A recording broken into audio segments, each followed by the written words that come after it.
footage starts with these people speaking, so I'm going to be muting the audio probably. But she's moving out here into an area, and a bureau area, Federal Bureau of Control, which I don't really know that bureau.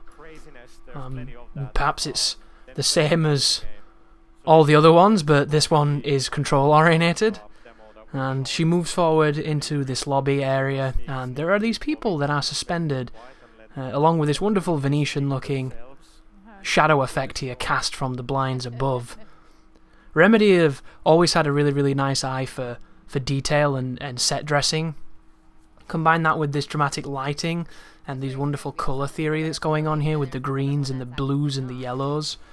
And she immediately gets into a fight right here where it looks like she's using debris as a shield. So moving from here, she's just side strafing, picking chairs up, casting them his way, knocking him down, incredibly overpowered. And you can see the environment all around her is telling her what she can grab, what she can't grab. We can't really tell what the pistol's all about, because it's not really showing us any kind of context for the purpose of the pistol other than just having a damage dealer. There's some wonderful chromatic aberration and distortion that's happening on this kind of anomalous effect here, which is all adding to this kind of strange and trippy looking experience. And then we move into this very strange looking room. Lots of harsh surfaces. There's the smoking man, or the G-man, or some kind of executive salaryman guy in the distance, and some strange suspended torsos.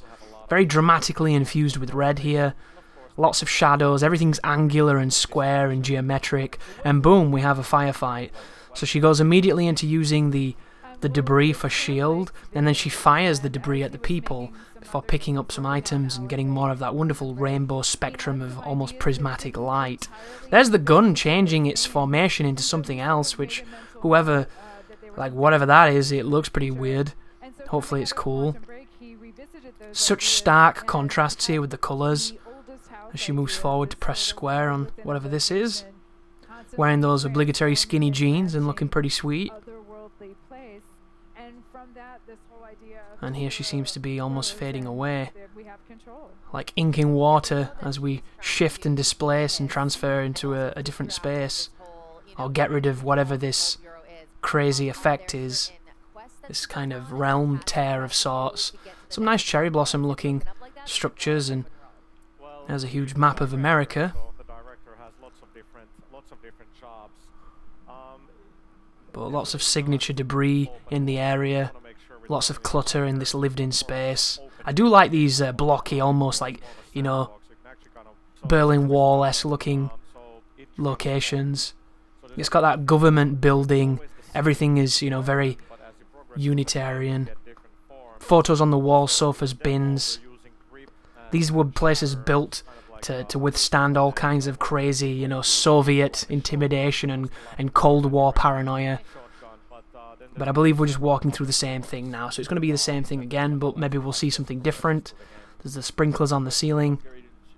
I do like that there's the water tanks and the clocks and the fire extinguishers. Plenty of stuff to pick up and chuck, which is pretty damn sweet. You'll notice it says work in progress in the bottom right to try and emphasise that this is quite early, but we're getting to see it, which I'm glad that they showed gameplay immediately rather than just some silly cutscene. Because the cutscenes are great for the proof of concept to try and get people stoked, but they don't show anything, and by the time they do show something, it might be a completely different game. And I got quite excited for some new IPs at E3, just fundamentally because they weren't sequels, and it makes me happy to see devs making new things. But that being said, you don't really know what it means. Wow, that table just completely shattered into sticks right there. Just toothpicks. So many of them. There's the light fittings swirling about. Shadows look quite soft but still nice. Back into this crazy crimson vault. I love the architecture here. It's really strange. I wish they'd look up a bit further, but they want to do this dramatic, I'm the big boss guy, I'm going to soliloquy a little bit and you'll get to me in the end, and we'll probably end up chucking water bottles at each other and various other utensils in the room. I wonder if you could shoot these guys before they fell.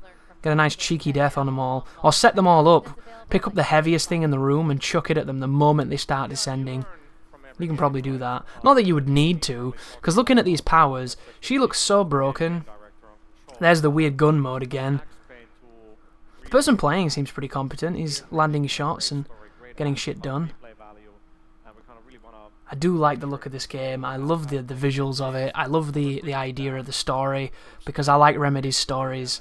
I've definitely got quite the erection for Mr. Sam Lake, which I'm assuming is going to be at the head of this, because he's at the head of most of Remedy's stuff. And it's just nice to get more of their games, especially after Quantum Break being... Like, I enjoyed the story, but everything else was a little disappointing, so it's nice to see them back, putting forward new ideas. Look at it all remorphing into something else. Reconfigurating. Pretty interesting. Those trees look weird though, don't they? They've got like the fattest bases. The reverse bonsais. That looks so weird. But yeah guys, that was Control. I apologise I couldn't find anything more at the time when I was getting these videos. So that was just a dude speaking of a footage that they looped. But we got to see it. I got to share some opinions. I'm stoked for it. I hope you are too. Thank you for watching, and you take care now.